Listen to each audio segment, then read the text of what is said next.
You're now watching the Mystical Green Beanie.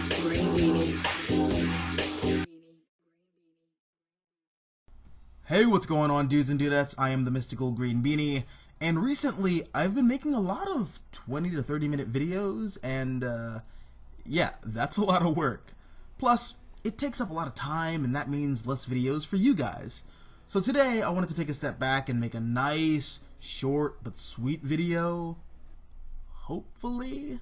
And today, I wanted to hype up some of my personal favorite indie comics, series that are continuing or have just wrapped up. Some of these books you guys may have read, but some of these titles I'm sure a lot of my subscriber base haven't read. So that's what I'm going to be doing today, and yeah, enjoy. And the first book I wanted to talk about was East of West by Jonathan Hickman and Nick Dragotta from Image Comics. As some of y'all might be aware, I'm a huge fan of Jonathan Hickman. He's one of my personal favorite writers working currently, from working on books such as The Fantastic Four, X-Men, S.H.I.E.L.D., and The Avengers. But I'm also a huge fan of his indie work, and this series might actually be my favorite thing from him so far. Couple his writing with Nick Dragotta's brilliantly imaginative cracked mirror visualization of an alternate future North America, one that's been distorted due to the American Civil War being prolonged some 20 years, only to be brought to a halt after a comet struck the country and gave birth to a peace treaty, one that transformed the United States of America into the Seven Nations of America. And then you couple that with the Four Horsemen of the Apocalypse rising from the ashes of oblivion to carry out their seemingly routine task of wiping out the human race, well, then you have yourself the germ of an amazing idea. And I think that Hickman and Dragotta take that idea as far as they possibly can with it, giving us one of the most amazing comics of the 2010 era.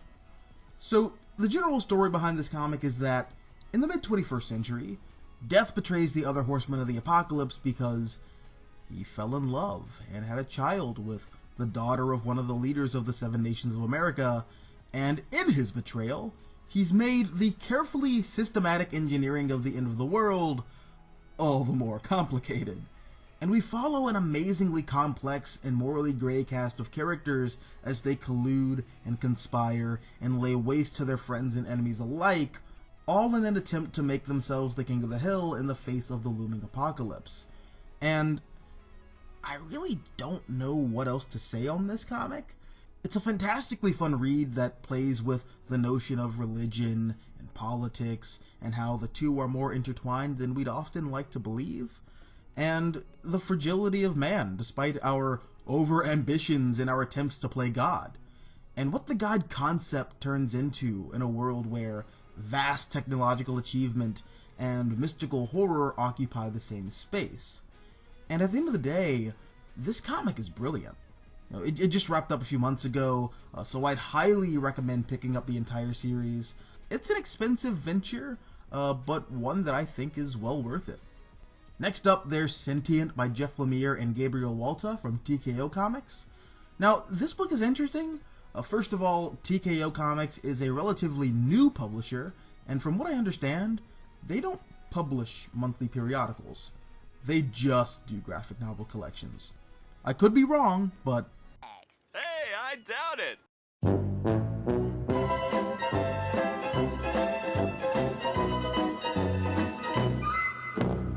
Anyways, this book came out fairly recently, and it takes place 100-ish years in the future, and it's this really fascinating and depressing AI story. The best way that I can describe it is Ridley Scott's Alien meets It Chapter 2 meets Her? So there's this crew of humans on board this colonization vessel, and their mission is to reach their new colony. And we get some interesting backstory and world building, because Earth, as we find out, is hopelessly fucked, but the colony that the team is headed for is also hopelessly fucked due to civil unrest, and we find out that there's this cult that I don't want to talk too much about because it might spoil the story. The point is, all of the adults on the ship die, leaving only the children to fend for themselves. and they're in the care of the ship's onboard AI system, Valerie, and it's just really interesting seeing the children bounce off each other once they have to take responsibility of the ship's duties, as well as how they bounce off of Valerie, who more or less winds up becoming their mother, and how the other humans that they encounter along the way interact with them and Valerie, as well as how Valerie interacts with other AI systems. And I strongly believe that this book does not work nearly as well without Gabriel Walta's art. Much like with Vision, the art style is very simple and sketchy, and the line work feels intentionally chaotic, which made me feel uneasy, which I appreciated for the kind of story that was being told. And this is one of those books where it's a fun, quick read the first time you go through it, but you pick up on more things with subsequent readings because there's more going on beneath the surface. All in all, I love this comic, and if you're a fan of science fiction like I am, I highly recommend this. Also, it's not that expensive. It's an oversized graphic novel for like $20, and for my money, that's not bad. Then we have Saga by Brian K. Vaughan and Fiona Staples from Image Comics. Alright, y'all knew this was coming, and at this point, I'm not really sure what I can say about this comic that hasn't been said already by literally every person on the planet who's read it. Saga is without a doubt one of the greatest comics of the decade. In fact, I remember when I first graduated high school and I was hella broke, but still felt compelled to go to my local comic shop and buy comics like the crackhead that I am. This was the only comic on my pull list. It was, and is, that good. Brian K. Vaughan and Fiona Staples quite simply crafted a modern science fantasy classic that I feel confidently in saying will go down in history in the same league as Jack Kirby's Fourth World, or Mobius and Jodorowsky's The Inkle. So the premise of this comic is very simple and very timeless. There's a war between a planet that centers around technology and its moon that centers around magic.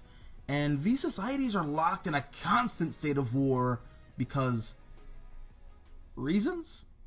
Like, at this point, neither side knows exactly why they're fighting anymore. They're just fighting because that's what they do. But in the midst of the conflict, two soldiers named Marco and Alana, who hail from their respective sides, meet each other and they fall in love. And we follow the couple as their adventures are narrated from their child Hazel, and from page 1, the reader is made fully aware of the uncensored, very adult, but very beautifully real nature of what they're getting themselves into. And that's something that I think this comic does really well, that I've seen a lot of other indie comics and even mainstream Marvel and DC books try to emulate with little to no success. And it's that idea of matching the extraordinary and high-concept science fantasy with the mundane, gritty reality, crafting a world that is both so foreign, yet so familiar. Because this comic is written and drawn in a way where, if you omit the science fantasy elements, what you get is a very real story about the horrors of war, and how, regardless of the victor, nobody really comes out of it the good guy. Because war is designed to bring out the worst in us, and at the end of the day, there are heroes on both sides. And if you remove yourself from the politics of it all, you start to realize that. But at the same time, if you do take away the science fantasy elements, you're turning the book into something else entirely, because the narrative is often driven by said science fantasy elements, and is essential to the overall fairy tale that's being told. And yeah, man, any other praise would just seem redundant at this point. Like, seriously, if you've gone this entire time without reading this comic, what the hell are you waiting for? Volume 10 to finally drop? Because that's never gonna happen.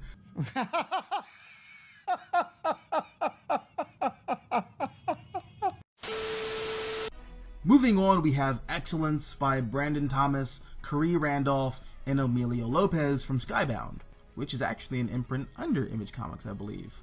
So the basic bitch behind this comic is Black Panther meets Harry Potter, and I'm actually going to stick with that because that description is not entirely inaccurate. So, this is one of those books that I put off reading for a long time. First of all, it was a matter of timing. This book came out the year after Black Panther. You know, back when everybody was pretending that they've been an Afrofuturist for the past 20 years and were anxiously awaiting a Black Panther adaptation for 30. Also, I'm not a huge magic guy. Like, I'm into Hellblazer and occasionally Doctor Strange, but that's more so because I like horror. But magic's just not really my thing. Plus, and this is gonna sound awful, but in general, I'm strongly hesitant to read comics about people of color, because the trend that I've noticed in recent years is that minority comics aren't handled great. Either you get a white creator who handles those kinds of stories with kid gloves, resulting in a narrative with a paper-thin plot and characters who just come off as generic because the writer or artist don't want to come off as problematic, or you run into the opposite problem where a person of color did write the story, and you end up with whatever this was supposed to be, I guess. But this comic doesn't have that. It doesn't have any of that. What this comic does have is a cast of characters that are three-dimensional, morally gray, and are the heroes of their own stories. There's also a lot of really great world building done here, and the lore behind this world's characters is really fascinating in the ways that it's both progressive and strictly conservative. And this world opens the creators up for a lot of really interesting social-political allegory and commentary surrounding racism in America as a cultural institution. And not only what it means to be black in America, but what it means to be black and privileged in America, and analyzing where that privilege comes from in a society that, by default, views your people as bricks to be stacked, building a platform for not your people. Then there's the art. Perfection. I'd never heard of Carrie Randolph or Amelia Lopez before reading this, but holy shit, just look at that. Look at that. Come on, this art is amazing. I mean, it's a little distracting here and there because the protagonist is literally Michael B. Jordan, so yeah, that's totally not distracting. That said, this comic is great, and I highly recommend checking it out, especially if you're into magic and world building and stuff like that. And finally, I wanted to hype up Vampirella by Christopher Priest and Ergin Gunduz from Dynamite Comics. This is another one that's weird for me, because I'm not a huge fan of Vampirella. Like, I appreciate the character's iconography within the genre of horror, but I've never really been all that curious about Vampirella, besides the obvious reasons a red-blooded heterosexual male would be curious about Vampirella. That said, I picked up this series because I'm a huge fan of Christopher Priest. He's one of my favorite writers in comics, period. Exclamation point. No question mark required, because my affinity for this man's writing goes without debate. And you know this guy. Deathstroke, Black Panther, Quantum and Woody, Justice League, The Ray, which I haven't read yet, but I've been told that it's right up my alley. But yeah, the current Vampirella series is really interesting. So, with me being 99% ignorant of Vampirella's 51-year history, I'm sure that I would have appreciated this book's handle on the lore and mythology more so than I already did, because, in a way, this feels like reading Grant Morrison's Batman without having any frame of reference for the Silver and Golden Age. Because A, it really feels like Priest and Gunduz are trying to tie together every version of Vampirella and say that her entire history and continuity is one singular thing. And B, it seems like this book is using the character of Vampirella to explore the concept of survivor's guilt, because Vampirella has seen things and done things, and she's loved and she's lost again and again. And there's this cycle of violence that she perpetuates by fighting the forces of evil, but as the book keeps reminding us, evil fights back. And as a result, that lifestyle has cost her everything, and as a result, in a way, she's lost touch with humanity. And of course, there's that interesting question of how effective is a savior who doesn't, at least on some level, identify with the people that they're saving. You know, it's that relative godhood concept that we often see with superheroes. And speaking of which, the notion of God and religion pop up quite a bit here. Because, of course it does. But Priest explores the philosophy of religion, specifically Western Christianity and atheism, but also the inherent hubris that comes with both extremes. And furthermore, what these belief systems mean to us socially and how our lives are dictated by these metaphysical concepts that we hinge our biases on, and whether or not it's worth it. What I'm trying to say is, this book is great. You should be reading it. If you're a fan of Vampirella, I get the feeling that you might enjoy this. If you're not a loyal fan of Vampirella, I also get the feeling that you might enjoy this. In fact, if anything, it might actually prompt you to read more Vampirella comics, so that you can fully appreciate what Priest and Gunnos are doing here, like I did. Anyways, guys, those are some indie comics that are out right now that I'm really enjoying or have enjoyed. But what about you? Have you checked out any of the titles that I've listed? Are you interested in checking them out? What are some indie books that you think I should be reading? Let me know down below in the comment section. Also, if you like this video, hit the like button, share, support the channel. And if you want to see more content like this, all you have to do is subscribe. I'm the Mystical Green Beanie. Thanks for watching, and as always, until next time, adios nachos, adios.